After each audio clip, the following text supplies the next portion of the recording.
Bien, pero es la tiene que andar cargando para que los alumnos lo escuchen, ¿ok? Y entonces lo proyecto desde aquí, normal. Ok, un segundito. Vamos a comenzar con la clase. Un momentito a los que están en línea.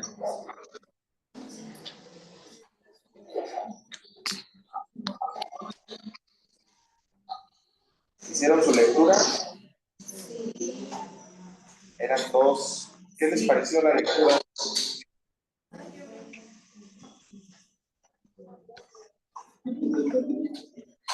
¿Más o menos? ¿Qué es más o menos?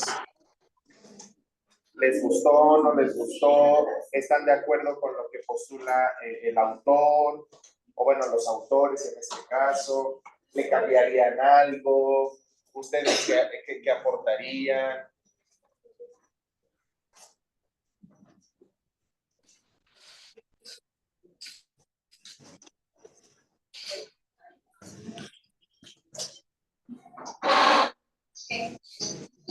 ¿Tú qué? Me identifiqué con la parte de los tipos de duelo. Ok. Como que lo pude relacionar un poquito con la situación que vivía hace. Ok. En este caso con mi abuelita. Entonces empecé como que decir, a ver, mi mamá empezó a tener. Esto mi mamá todavía aún sigue teniendo, porque todavía es como un duelo que creo que no es que definitivamente no sea totalmente resuelto. Más yo siento que porque como ella falleció, pero no tuvimos esa despedida con ella, por lo mismo de que ella, bueno, mi mamá y yo estábamos enfermas de COVID. Entonces, pues no tuvimos ese contacto para poder Claro. Ok, miren, ojo, vean cómo la lectura, bueno, mientras ustedes van leyendo, obviamente la lectura nos va dando como ciertos panoramas, ¿no? Y uno de ellos, como podemos aterrizar muy bien la lectura, pues es con situaciones vividas, ¿no? Situaciones que nos han pasado, nos vamos identificando, vamos viendo, creo que como que esto yo lo tengo, ¿no? O creo que esto me está pasando. Su compañera ha dicho algo bien interesante. Los ritos de los que hablamos la clase pasada, toda la visión que se tiene acerca de la muerte desde diferentes dogmas y que permiten como ciertos ritos, ayudan al proceso de duelo. Porque tener, por ejemplo, un velorio, contemplar a la persona que ya está muerta, hablando de duelos por una muerte, todo eso nos va acercando a procesar un duelo. Quienes no lo tuvieron tienen más dificultades de procesar el duelo. Ahorita que vayamos viendo como las etapas y demás, desde, ya vimos el duelo de Elizabeth, o bueno, cómo lo plantea Elizabeth, pero vamos a ver ahorita algunos otros. Y vamos a poder darnos cuenta cómo algunos ritos nos permiten justo irnos acercando a tener contacto dental con la muerte y luego, segundo, pues a procesar un duelo, ¿no? Entonces, gracias. ¿Alguien más quisiera como compartir algo que experimentó? Ajá. Yo también lo relacioné hace un mes, pues tenía a un primo y lo relacioné con mi hijo, o sea, justamente en el duelo del niño.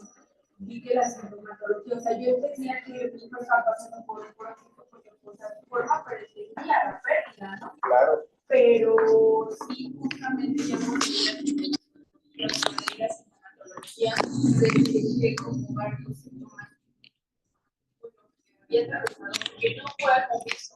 O sea, como que mucho rollo,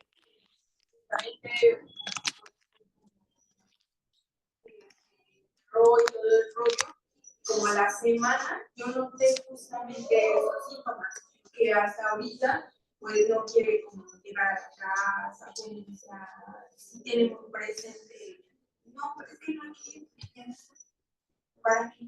Y aún sigue como con esa rabia, Claro. ¿Alguien quisiera como aportar justo de lo que leyó en este apartado de manera específica algo? Porque nos planteaba una cosa que Evelyn ya dijo, pero quisiera como retomarlo con alguna otra propuesta. Tema de duelo en niños. Que venía como en etapas dependiendo a la edad, como lo veía, ¿no? Entre más pequeños no es que lo miran, pero sí no prestan tanta atención a no ver al ser querido que ya no está. Y entre más va creciendo se arma la idea de que ya no lo ve y es porque ya no está definitivamente. ¿Cuál es la creencia de alguien que no sabe cómo se ve el duelo en niños? Perdón, sí. Perdón, tantito. Okay. Con esta va a controlar los que están en Zoom y con su celular se conecta y va a controlar lo que está aquí. Ok, sí, por favor. Y puede descargar Zoom para que las próximas ya desde aquí por favor. Ok, ¿cuál? Perdón, es que ya no escuché. Ajá, o que los niños no tienen la concepción acerca de la muerte, ¿no? Por ejemplo. ¿Tienen la vida en el presente? Ajá. Y esa es una idea errónea. ¿Por qué razón? Porque los niños sí tienen concepción de la muerte. Sí saben qué significa que hay una finitud, ¿no? Eso es lo que nos planteaba la lectura. Lo que nos decía Evelyn. ¿Qué pasa cuando quieren ir a la casa? Pues es que ya no hay que ir porque no está, ¿no? Sí, o sea, sí está la idea de que hubo vida y ya no está, ¿sí? ¿Y cuál es toda la sintomatología que se presenta en los niños? Que tiene que ver un poquito, por ejemplo, cuando veíamos depresión, ¿cómo se manifiesta? Con berrinches, las rabietas, ¿no? Esos son algunos síntomas de que se está procesando el duelo, ¿sí? ¿Alguien más quisiera hacer otra aportación y ya para dar inicio a nuestra presentación? También la lectura nos hablaba justo del duelo de los niños, de cómo tenemos la costumbre de apoyarlo de forma no de decirle, no, este fue un viaje, no afrontar eso en vez de dar al sobre el duelo de niños, esta intención deberíamos de ser claros. Claro, sí. ¿Por qué razón? Si alguien dice, por ejemplo, es que se durmió, ¿qué va a pasar con la experiencia de ese niño cuando vaya a dormir? La angustia a tope, porque va a creer que si él se va a dormir, le va a pasar lo mismo. Entonces, vean cómo a veces hacemos algunas acciones como piadosas, o no sé cómo llamarle, como quererles librar del dolor, pero lejos de librarles del dolor, pues generamos situaciones adversas, ¿no? Como esto, el hecho de, es que se quedó dormido.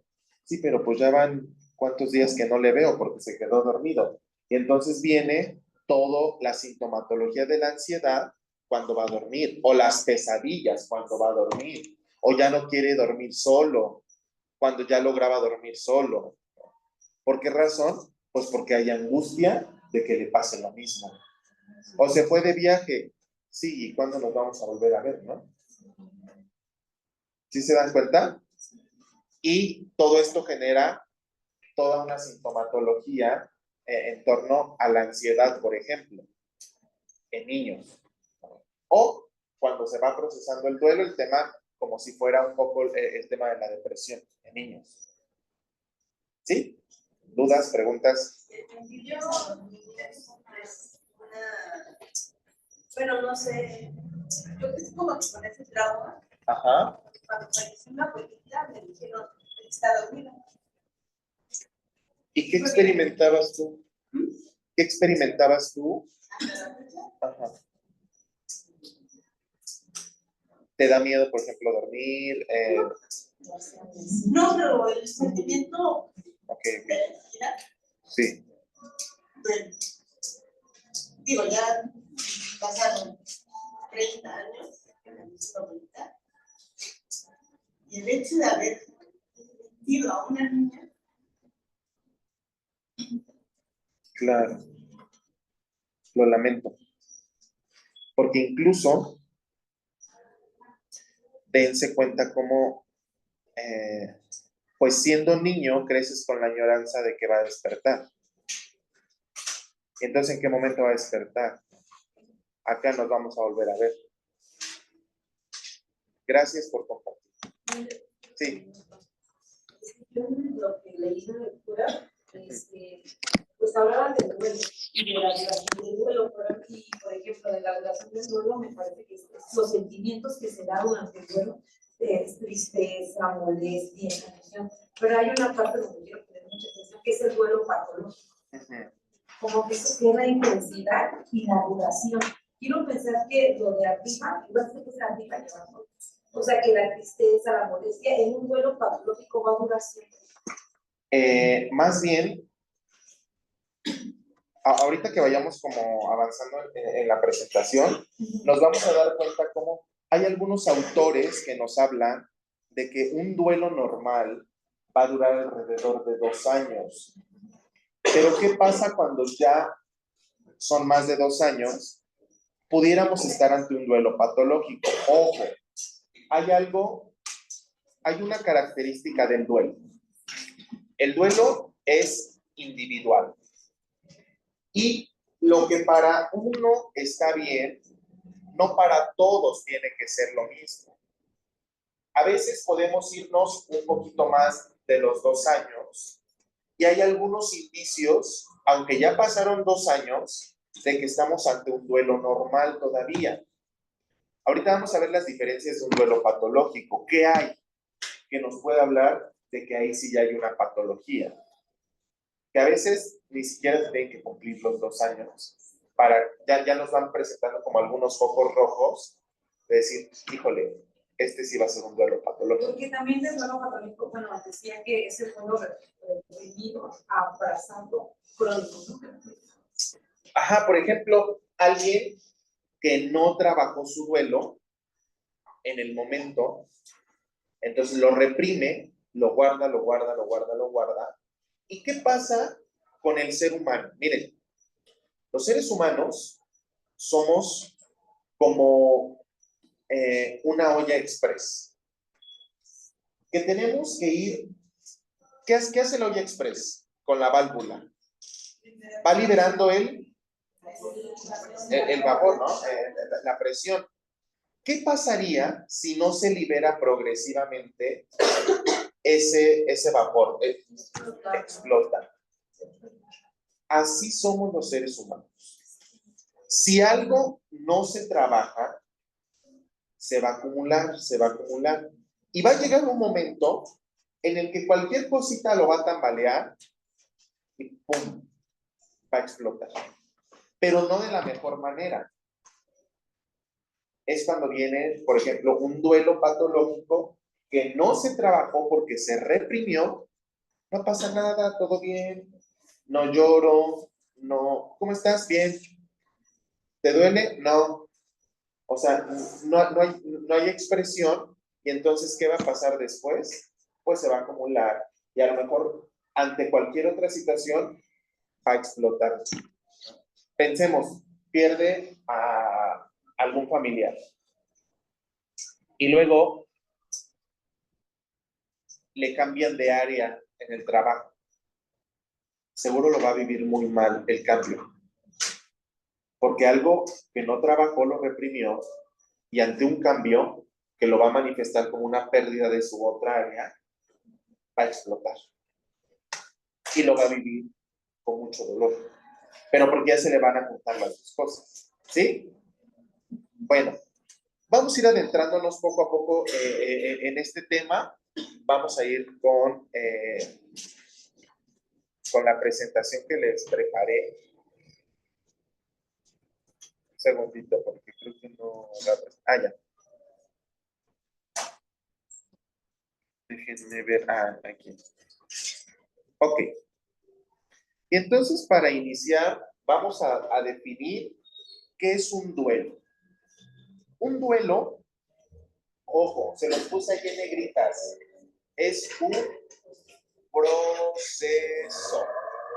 No es algo fijo, no es algo estático, es un proceso que por eso muchos autores plantean como ciertas etapas, ¿no? Elizabeth, los mismos que revisamos la clase pasada, como William Gordon, esta Random, que nos van a hablar como de ciertas etapas, porque el duelo es un proceso de entrada. Y luego, este proceso, ¿quién lo atraviesa?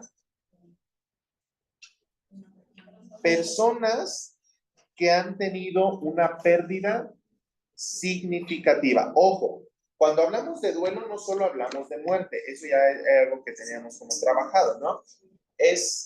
Hablar de duelo es pérdida de trabajo, las amputaciones,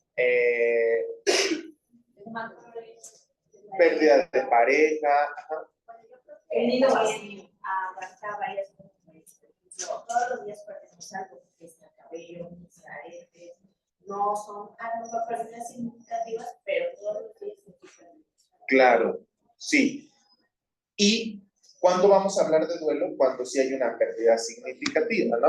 Por ejemplo, un migrante experimenta un duelo, claro, por el dolor de su patria, el dolor de su familia, que a veces no se va, ¿no? La familia junta. Todos esos son procesos, perdón, todos esos son pérdidas significativas por el vínculo y las emociones que todo esto trae. Bueno, hemos dicho entonces que el duelo es un proceso que se va a dar ante una pérdida significativa. Ya expresamos cuáles pudieran ser algunas pérdidas significativas. Y este duelo va a incluir componentes psicológicos, físicos y sociales, ¿no? Los emocionales pues van a entrar dentro de los psicológicos. Ojo, algo que sí insisto mucho, ustedes como enfermeros, por ejemplo, se van a dar cuenta de mucha sintomatología física.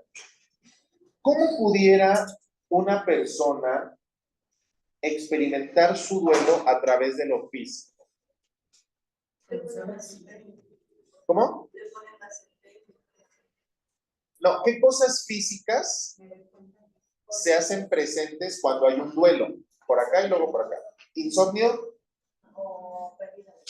pérdida de peso, irritabilidad, pérdida de apetito, aumento de peso, ajá, ansiedad, caída de cabello, sí, la somnolencia. Todas esas sintomatologías físicas ya nos están hablando, ¿no? Porque, ojo, el cuerpo habla, lo que a veces callamos, ¿sí? ¿Y cuáles pudieran ser algunos síntomas psicológicos del duelo? Ilusiones auditivas, visuales. Algunas alteraciones, por ejemplo, en la sensopercepción.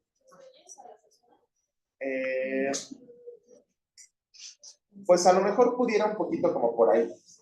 Sí, el tema de la ansiedad. Dificultad para retener información, claro, porque es un... A ver, gracias. Hay procesos psicológicos básicos que ante un duelo se pueden ver mermados. ¿Cuáles pueden ser? Atención, concentración, memoria. Todos estos procesos básicos a veces se ven mermados cuando la persona está en una situación de duelo, ¿no? Se le olvidan las cosas, casi no pone mucho. ¿Qué me dijiste? ¿Dónde dejé las llaves? ¿Dónde? Porque están tan sumergidos en su tristeza que a veces esos procesos pues tienden a mermar, ¿no? Sí, bueno, y entonces hemos dicho que el duelo es un proceso ante una pérdida significativa, va a incluir ciertos factores, ya dijimos como cuáles, y en todo tipo de situaciones vitales existe un grado de duelo. Sin embargo, pues los más dolorosos son los de la propia finitud y la muerte de alguno de nuestros seres queridos, ¿no? Lo que ya les decía. ¿Cuáles pudieran ser algunos duelos que se experimentan a lo largo del ciclo vital? Tristeza. A ver, otra vez. Duelos que se viven a lo largo del desarrollo humano. Trabajo. La pérdida de un trabajo, por ejemplo, cuando es la vida adulta. Cuando haces cambios escolares, por ejemplo, desde... Exacto. ¿No? Y es algo que les planteo aquí, ¿no? Lo que nos decían, todos los días perdemos algo, como cabello, ¿no? Las células muertas que se convierten en el famoso polvito que choca. Bueno, vamos perdiendo, ¿no? Y entonces, tenemos muchas pérdidas a lo largo de la vida, pero usualmente los más dolorosos son estos que planteamos, ¿no? Y donde a veces pues vamos a tener como mayor intervención. Ok, continuamos. La lectura nos presentaba una analogía en torno al duelo y nos decía que el duelo se puede representar como un huracán. ¿Por qué razón? Porque a través de sus golpes violentos que impactan, va a regresar un momento de calma, pero luego nuevamente puede volver a golpear con mucho más fuerza. Por eso el duelo es un proceso, no es algo estático. Puede golpear con mucha fuerza, luego vendrá un momento de calma y luego nuevamente podrá volver a golpear. El duelo no es estático, ¿sí? Eso tengámoslo en cuenta. Y ojo, también que como un huracán, pues va a llegar un momento en el que golpeará con menor intensidad y luego pues desaparecerá, ¿no? Ojo, no lo comparemos con el John porque ya ven que el John entra y sale y vuelve a golpear. Bueno, pues no, pues yo creo que sí, tiene que ver un poquito. ¿Cuáles son algunos sentimientos que se manifiestan en el duelo? Ahora sí. Tristeza, ansiedad, ajá, enojo, ajá. Había un cuadrito que nos ejemplificaba muy bien cuáles eran como todos estos sentimientos, ¿no? Incluso el anhelo o la añoranza, ¿no? También. ¿Cuáles son algunas sensaciones físicas? Ya lo decíamos, ¿no? Molestias gástricas, dificultades para conciliar el sueño, lo que ya platicábamos hace ratito, ¿no? Y también platicamos lo de las cogniciones, ¿no? Algunos procesos psicológicos básicos que se ven mermados ante el tema del duelo, ¿no? La memoria, la concentración, la abstracción se ven mermados ante una situación de duelo. Pero también algunas alteraciones en la sensopercepción y cuáles pudieran ser algunas conductas cuando alguien está atravesando un duelo. ¿Cuál es toda la conducta de alguien que vive, por ejemplo, el duelo de un ser querido? Le va a costar trabajo desprenderse de las cosas de esa persona, va a visitar lugares significativos para esa persona, que le trae recuerdos. Todo lo relaciona. Exacto. La música, ¿no? Vamos a poner su música. Todas esas son conductas que la persona va a hacer cuando está ante un proceso de duelo, ¿no? Ahorita hablando del tema de la muerte, pero a ver, ¿cuál pudiera ser una conducta de alguien que perdió un trabajo? visitar, bueno, no visitar, pero pasar por ahí, Y entonces si pasó por ahí, ya vienen las experiencias, me acuerdo cuando, ¿no? ¿También pudiera hacer la separación de padres? Sí, claro, sin duda, porque después de que estaba la familia consolidada, pues viene esta ruptura, esta separación, ¿no? Ok, vamos, seguimos avanzando. ¿Cuáles son las características del duelo? Ya se los decía, ¿no? Es individual. El duelo no puede ser vivido por alguien más. Quien lo experimenta, lo vive de manera individual. Y también el duelo es único porque cada persona lo experimenta y lo vive de manera diferente. Y todas las experiencias de duelo deben ser acogidas de la misma manera, porque hay tantos duelos como personas sabemos, ¿no? O más bien, tantas manifestaciones de duelo o expresiones de duelo como personas sabemos. Cada quien lo va a vivir de manera personal, ¿no? Y lo que para alguien está bien, pues para otro pudiera no estar tan bien, ¿no? El cómo vamos significando el duelo va a tener mucha relación, por ejemplo, con el cómo afrontamos las cosas, los estilos de afrontamiento, o también con algo que vamos a ver sí o sí en esta clase, que se llama resiliencia. Todos los seres humanos tenemos esa capacidad, la capacidad de ser resilientes. Y a lo mejor habrá quien ante esa capacidad que la tiene muy explotada o que la trabaja mucho, pues le va a resultar mucho más llevadero un duelo que alguien que a lo mejor pues pudiera ser más sensible, la pérdida pudo haber significado mucho, traer muchas consecuencias, ¿no? Todo eso va a influir en cómo se vive, cómo se manifiesta y también cómo se resuelve el duelo. Ojo, el duelo es temporal, no dura para siempre, ¿no? Es activo, ¿por qué razón? Porque implica acciones por parte de quien lo vive. ¿Para qué? Para resolver ese proceso. Ya lo decíamos, es un proceso y ojo, todo duelo deja una marca. Ahí les puse una imagen. ¿Alguien ha escuchado hablar de esta imagen? Acerca de la cultura japonesa. Exacto. Cuando se rompe algún. Bueno, sobre todo se rompe. Sí. Lo pegan, pero con oro, así ya tiene un valor más significativo. Quiero ponerles este videíto y luego vamos a hablar un poquito, ¿no? Porque dice que el duelo deja una marca. Ojo, a lo largo de la vida, cada uno de nosotros vamos teniendo experiencias difíciles que nos van dejando huellas. Tenemos una memoria como con huellas en el cuerpo, por ejemplo, ¿no?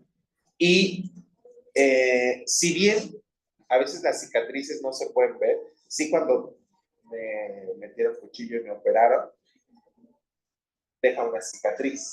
Así también son las heridas emocionales, que aunque no podemos ver la cicatriz, está ahí y nos habla de que hubo algo. Seguro si nos volvemos a tocar, hoy en día ya no nos va a doler de la misma manera, pero nos habla de que hubo algo ahí. Por eso los duelos dejan marca. Vamos a ver este videíto.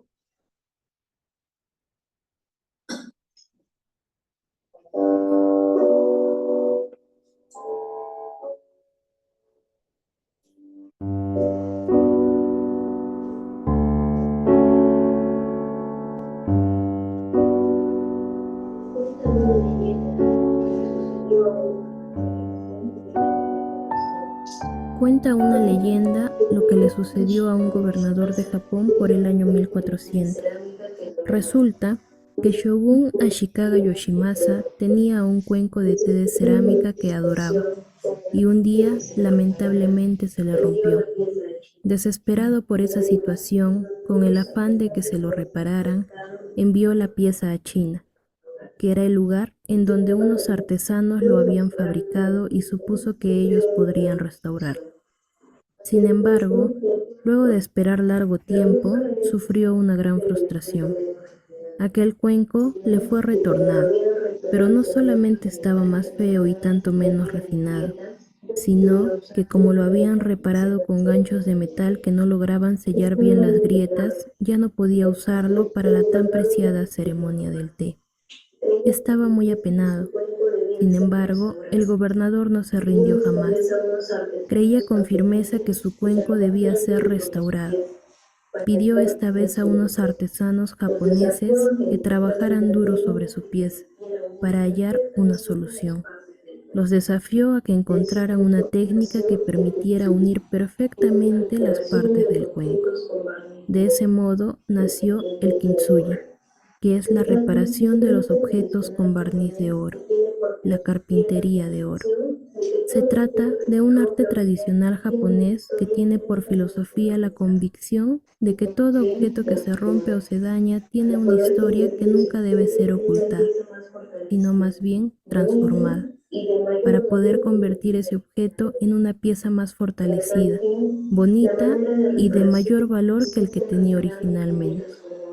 Para tal fin, la manera de reparación consiste en rellenar las grietas con oro. Cada cicatriz se resalta y se acentúa de este modo, volviéndose las partes más fuertes del objeto. El amor es el oro que nos sana. La resiliencia es nuestra capacidad potencial de superar y reparar situaciones dolorosas, de hacer que se vuelvan cicatrices con las que podamos vivir de un modo más bello, integrando en nuestra historia total aquellas situaciones que van haciéndonos quienes somos. Se trata de aprender a llevar las propias huellas de la vida y comprometernos a buscar modos saludables de encarar nuestra existencia con el fin de conducir nuestros dones personales a su mejor versión posible.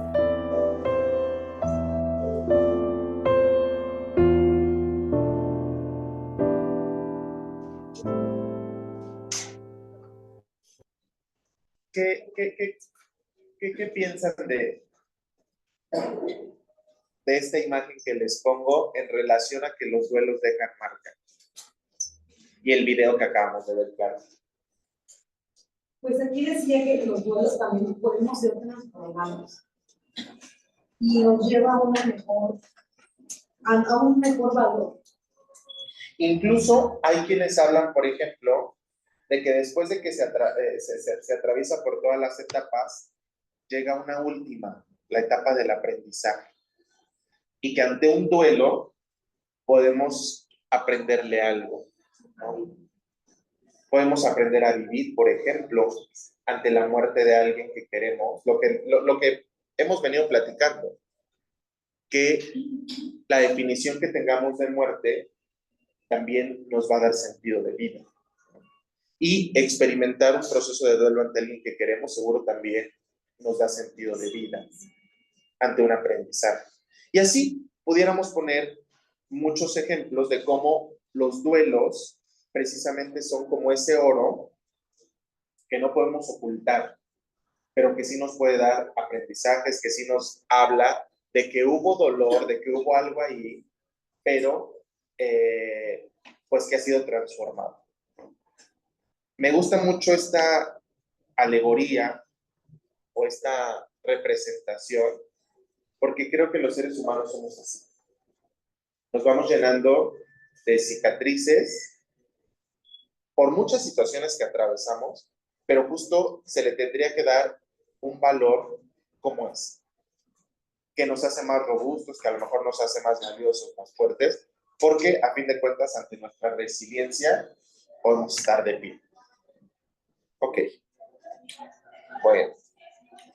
Ya lo vimos. Ojo. Hay muchos autores que nos hablan acerca del duelo y cada uno va a postular desde su teoría, que pudieran existir algunas etapas. No existe un acuerdo entre los diferentes autores acerca de cuántas etapas son, cuáles son, o cuáles pudieran ser por las que se atraviesa. Cada uno pues va a hablar desde su visión, desde lo que ha investigado, desde su teoría, pero sí ellos tienen algo en común, que, o sea, cada uno va a postular sus etapas, pero lo que tienen en común todas estas etapas es que tienen una parte inicial, una parte central y por último hay un desenlace, ¿no? En la parte inicial, todos los autores nos van a hablar de que hay cierto, por ejemplo, aturdimiento, hay cierta negación en torno al duelo, que hay cierto como embotellamiento o esta sensación de estar en shock. Y luego... Para tener una duda. Entonces no son como nosotros como los que escuchamos al paciente que está en este proceso, no son como puntos, como una escala de Glasgow, sino es a su tiempo de ellos, ¿no? Y ponemos para Ojo, lo que decíamos del duelo, ¿no? Las características del duelo. Cada quien lo va a vivir de manera diferente. Y a lo mejor pudiera alguien no atravesar por la etapa de la ira. Que han tenido, por ejemplo, seguro ustedes, familiares de pacientes, que están verdaderamente muy enojados antes que tristes. O hay algunos que tienes que aterrizarlos porque están como en el limbo, ¿no? Así como, a ver, oye, aquí estoy, ¿no? Venme, para hacer contacto, para traerlo a la realidad de lo que está viviendo en ese momento. Pero a lo mejor también habrá pacientes, o bueno, familiares de pacientes, que ante la noticia se desbordan en llanto. Cada uno lo va a vivir de manera diferente, ¿no? Pero con lo que sí concuerdan los autores, que en esta primera etapa inicial, o puede haber mucho llanto, puede haber negación, puede haber este estado de shock, de embotellamiento, o también de mucho enojo. ¿Sí? Ahorita vamos a ir como con cada autor, viendo como las etapas. Lo otro es que cuando llegan al momento central, pues puede haber cierta desorganización, cierta desesperanza, y lo que va a estar como eje central, pues es la depresión, los síntomas de la depresión, ¿no? Y luego, pues al final va a aparecer como cierta reorganización o aceptación de la pérdida. Eso en términos generales de lo que todos pudieran aportar, porque cada uno tiene su modelo, cada uno tiene las etapas que ha desarrollado. ¿A quién vemos de color rosa por ahí? ¿Quién es esa mujer? ¿Quién?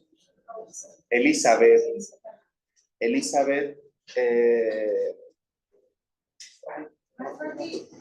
Google Rose. Ajá. Son diferentes las etapas del duelo de las fases del duelo. Es lo mismo. Ajá. Bueno, porque las fases lo mencionamos. Va a depender de cada autor, ¿no? Y desde qué edición lo estemos viendo. Ajá, pero por ejemplo aquí las estamos viendo en esta etapa del inicio central. Pero lo que les digo aquí es que cada autor tiene su postura. No se han logrado poner de acuerdo y seguro no lo van a hacer, porque hasta Elizabeth está muerta. Pues ya creo que todos están. No sé si en el más allá se van a poner de acuerdo y nos los van a través de la telepatía nos los van a mandar. Pero en lo que sí están de acuerdo todos es que hay estas tres etapas. Que hay un inicio, hay como un punto central y luego también un desenlace. ¿En eso estás de acuerdo? Perdón, todos. Estoy muy desvelado. Todos están de acuerdo en eso. ¿Sí? Ahorita vamos a ir viendo uno a uno. Lo que ya vimos con Elizabeth. A Elizabeth ya la revisamos desde la primera clase. ¿Por qué? Porque ella es considerada la fundadora del tema de la tanatología, ¿no? Es la madrota de la tanatología, Elizabeth Kubler-Ross. Y ella nos habla de 5 etapas. La etapa de la negación, la ira, la negociación. La ira, la depresión, la negociación y la aceptación. ¿Sí? Esas son las 50. A ella ya la vimos desde la primera clase. Solo se los pongo como para que la recuerden un poquito. Vamos a ver, por ejemplo, a William Gordon. ¿Qué nos habla él? Él, por ejemplo, nos dice que el duelo, o él lo ve como tareas terapéuticas que se tienen que abordar cuando hay un proceso de duelo. Él no nos va a hablar de etapas, sino de tareas que tendría que hacer quien está viviendo una pérdida. Y la primera tarea, ¿cuál es? Aceptar la realidad de la pérdida. Quien no acepta la realidad de la pérdida, ¿qué va a tener? Una negación. Para que no haya negación, dice este autor, hay que tener una realidad de la pérdida. ¿Están bien? ¿Están cansados? ¿Tienen sueños? Estírense tantito si quieren. Porque o voy muy rápido o qué onda. ¿A qué hora acabamos? ¿Y cuánto falta? Respiren tantito. Párense tantito porque es que creo que la otra maestra ni siquiera los dejó respirar. Respiren tantito.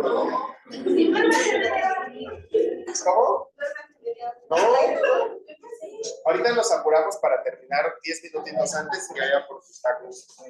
Vale.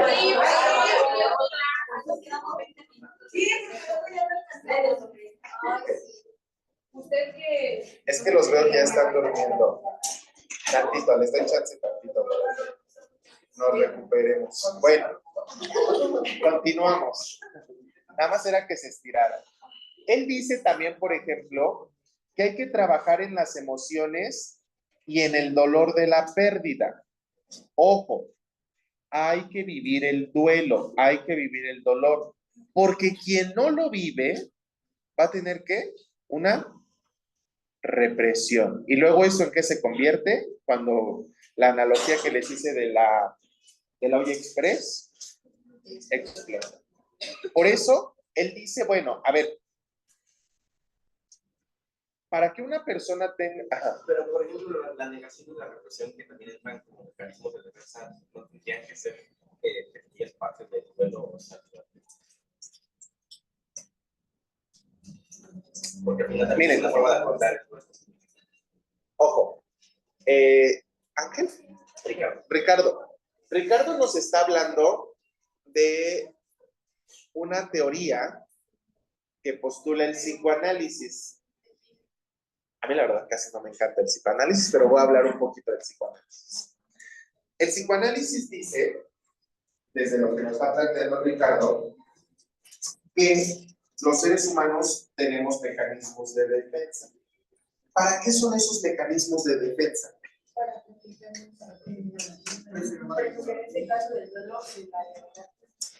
protegernos y que no se nos despegue el diurex, ¿no? Y entonces después no sean mis pacientes en el PRAE. Bueno, para eso son en el psiquiátrico en el PRAE.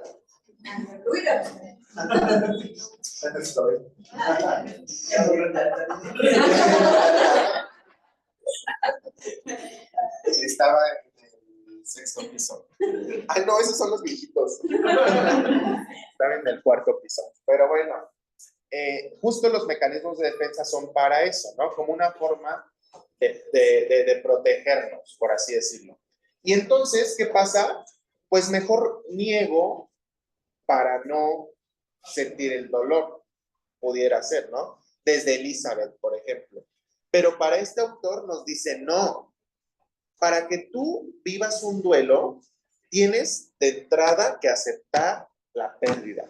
Porque si no la aceptas, entonces vas a vivir una situación de negación y eso luego te va a llevar a situaciones como un duelo patológico. ¿Sí? O creo que te revolví más, Ricardo. No. Sigo en la misma punto. A ver, dime. Es que, vaya, se supone que el mecanismo de defensa es para afrontar una situación, una pérdida de manera saludable. Dependiendo de la intensidad del mecanismo, ¿no? Entiendo que hay gente que, digamos, nos preocupa la proyección que afecta a las terceras personas, entiendo que no está tan bien. Pero la negación tampoco está tan bien, ¿eh? Pero igual dependería de la intensidad de la relación, ¿no? Porque recuerda que lo que no se vive, o sea, tú no puedes negar un hecho que está. Hay una muerte, hay una amputación. Por un momento lo vas a negar, pero tiene que llegar un momento de aceptar. Porque imagínate que vivas en la negación de que hay una amputación de una pierna. ¿Cómo viviría esa persona? Además, encabronado, ¿no? Estaría súper molesto y todo el mundo pagaría los platos rotos, porque no se puede mover. Y entonces tiene que estarle llamando a alguien o valerse de algo para moverse, ¿no? Entonces, no puede negar todo el tiempo algo que está una realidad. Aceptar una prótesis y poder volver a caminar. Pero el ya aceptarlo ya habla de que ya sabe que hay una amputación. Y es una forma de trabajar ese duelo. Pero alguien no puede estar todo el tiempo en una negación, porque estaría disociado de la realidad. Alguien que niega una realidad, pues va a comenzar a disociarse de la realidad, ¿no? ¿Sí? No, un poquito. O sea, no puede permanecer siempre en parte del proceso, pero lo correcto sería llegar como el primer punto, aceptar la... Claro, ¿no? Porque no puedes negar algo tangible, algo real, siempre. Porque si no, claro, eso va a generar incluso situaciones. Pensemos, alguien que vive una negación ante la muerte de algún ser querido.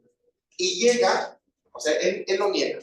Y llega a su casa y prepara de comer y le pone el plato al difunto y platica con él y le sirve.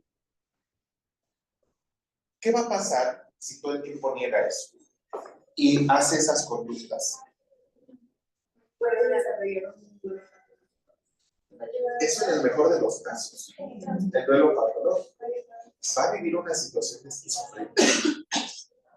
Porque va a haber alteraciones en la sensopercepción, ¿verdad? Va a comenzar a ver cosas que nadie más ve, a oír cosas que nadie escucha. Y va a vivir en esa realidad de que no es cierto que pasó, cuando la realidad nos dice que sí. Entonces no pudiera vivir siempre en esa etapa. ¿Sí, Ricardo? O creo que te sigo revolviendo. No, sí, ya. Si no, dime, ¿eh? Dime, no. A ver, no. Y lo otro es que, lo que decíamos, ¿no? Hay que trabajar en las emociones. Ustedes van a echar mucha mano desde esta visión a esta tarea. Trabajar en las emociones y el dolor de la pérdida. ¿Cómo pudieran ustedes trabajar con esta tarea en situaciones donde trabajan?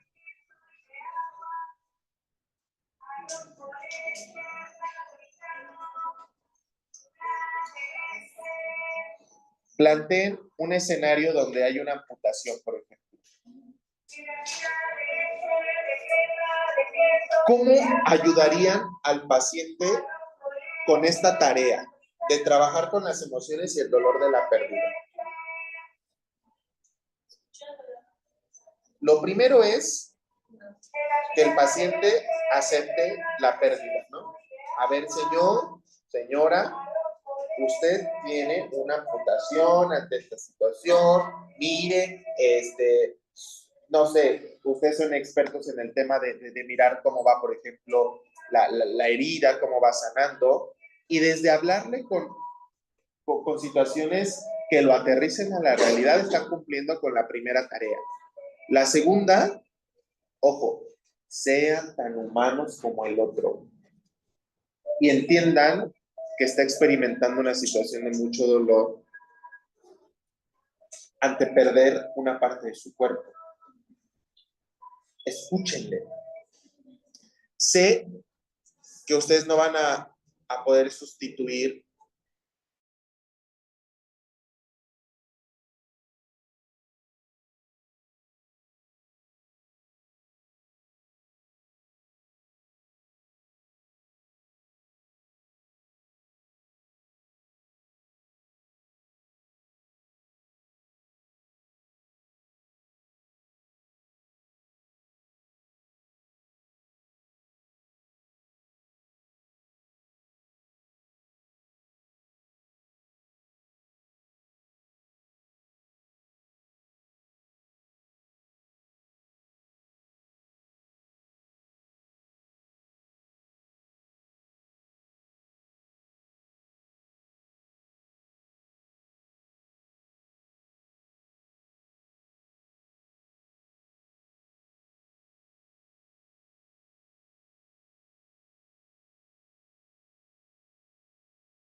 también a mí en el celular me marcó que como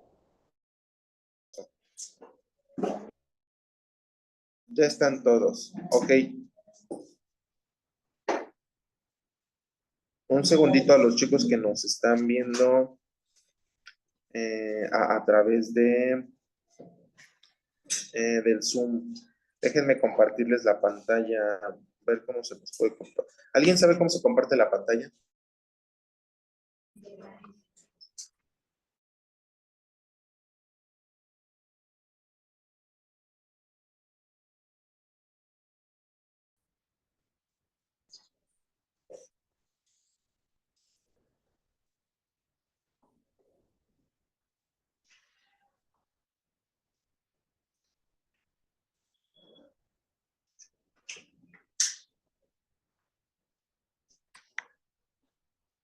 A ver, pregúntenle si ya ven.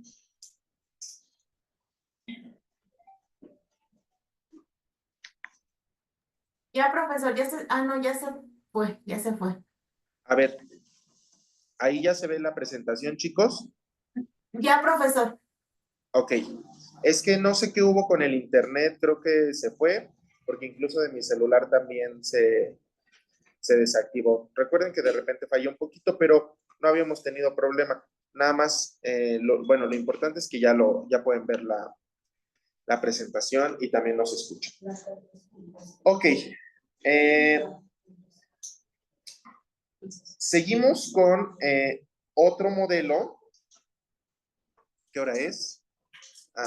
Me quedan 10 minutos de clase. Ok. Para concluir con esta etapa, para concluir con este modelo de esta mujer que se llama Teresa Random, ella nos habla, por ejemplo, su modelo es conocido como las 6 R's. ¿Por qué? ¿Ya vieron? Porque la persona que vive el duelo tiene primero que reconocer, ¿qué? La pérdida. Ya sea una muerte, sea lo que ya hemos dicho, ¿no? Luego, tiene que reaccionar ante este duelo o permitirse sentir. ¿Qué tiene que ver esta situación de reaccionar, por ejemplo, con lo que nos planteaba el autor anterior en la tarea? Exacto. Vivir la situación, dejarse sentir, dejarse impactar por lo que genera la pérdida, porque si no, otra vez, la olla express, ¿sale? Lo tercero es recordar y reexperimentar la relación que se tenía con el difunto o antes de la pérdida. Lo otro es replantear una vida sin el difunto, por ejemplo, o replantear una vida a partir de la situación de la amputación que ahora se está teniendo. Replantear una vida sin ese trabajo en el que creí jubilarme, replantear una vida sin la persona que le dije que era mi todo y ahora ya es tu nada. ¿Sí? ¿Sí? ¿Por qué se ríen? ¿Les ha pasado? Eso no pasa aquí. Bueno, y luego lo otro, reacomodarse o adaptarse a un nuevo mundo sin esta persona, sin esta situación que generó la pérdida. Y luego, por último, dice reinvertir la energía psicológica, que en otras palabras, hablando de mecanismos de defensa que a Ricardo le gusta mucho, pudiera ser el mecanismo de defensa llamado sublimación. ¿Qué pudiera ser? Y esto mucha gente lo ha hecho, ¿eh? Ojo. Conocemos muchas fundaciones, por ejemplo, de personas que han sublimado, que ante la muerte del hijo deciden donar todo su dinero a una fundación para que otros niños ya no mueran, como murió su hijo. Esa es una forma de sublimar su dolor en algo que pueda ayudarles a sanar y además que pueden ser de beneficio para la sociedad. Sí saben de muchas personas que han hecho esto con las asociaciones, ¿no? Sí, se puede hablar también con los órganos. ¿Cómo? Cuando donan órganos. Por ejemplo, ¿no? Una forma de sublimar. ¿Sí? ¿Sí se entiende esta parte? Sí. Bueno, en los mecanismos de defensa se llama sublimación.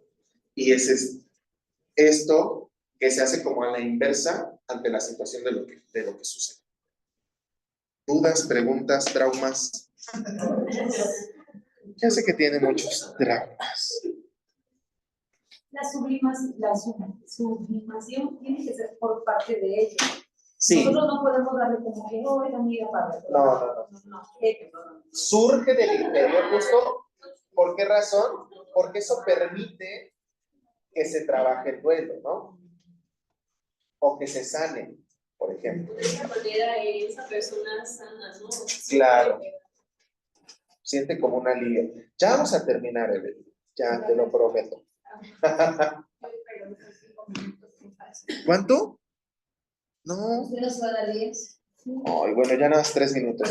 Estos son los factores que influyen en el duelo. Entonces no les voy a subir la presentación. Ya no me quiero. Solo quiero ir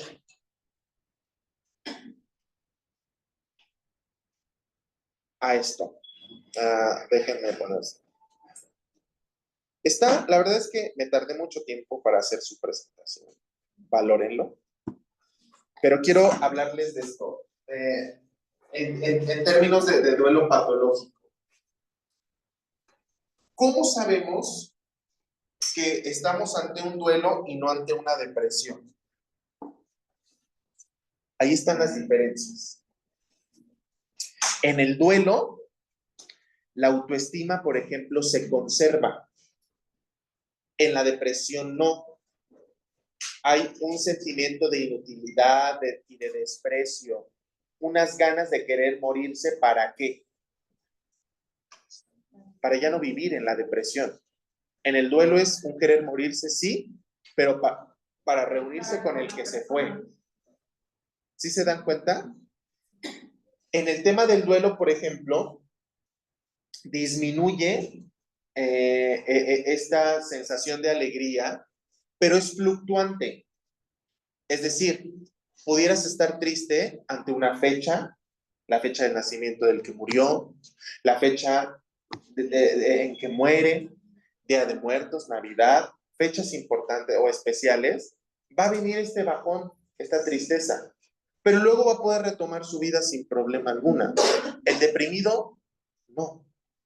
El deprimido está en un profundo dolor y nada le genera alegría. ¿Sí? Para pronto, a ver. Ya perdió el trabajo. Pero no le diría que no a una salida romántica con su pareja, donde se van a echar unos drinks y luego habrá un final feliz. ¿Por qué razón? ¿Y por qué se ríen? ¿Les ha pasado? Bueno, ¿por qué razón por qué no diría que no? Porque está conservada su autoestima, porque está conservado esto, que en el deprimido ni siquiera hay un deseo sexual, por ejemplo. ¿Sí?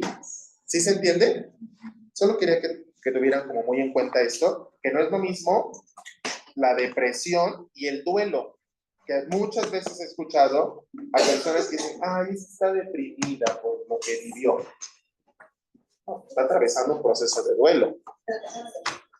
¿Sí? Revisen por favor la presentación. Nos hicieron falta esta diapositiva de duelo patológico, la diapositiva de los duelos complicados y los factores que influyen en el duelo. Son 3 diapositivas que nos hizo falta explicar como a profundidad, pero bueno, el tiempo ya no nos da. ¿Tienen dudas, preguntas? Porfa, tráiganme sus tareas porque esa es la asistencia del día de hoy. Y alumnos que están en línea van a poder encontrar la presentación en la plataforma en estos días. Que tengan buen día. Gracias. Profesor, buenos días. Una pregunta. Sí. Para nosotros la asistencia, ¿cómo sería? Pues la tomo aquí. Las personas que están conectadas. Ah, ok, perfecto. Muchas gracias, profesor. Sí, Bonito día. hasta luego. No te preocupes, pues, ¿quién me la trae? ¿Vale? Muchas gracias.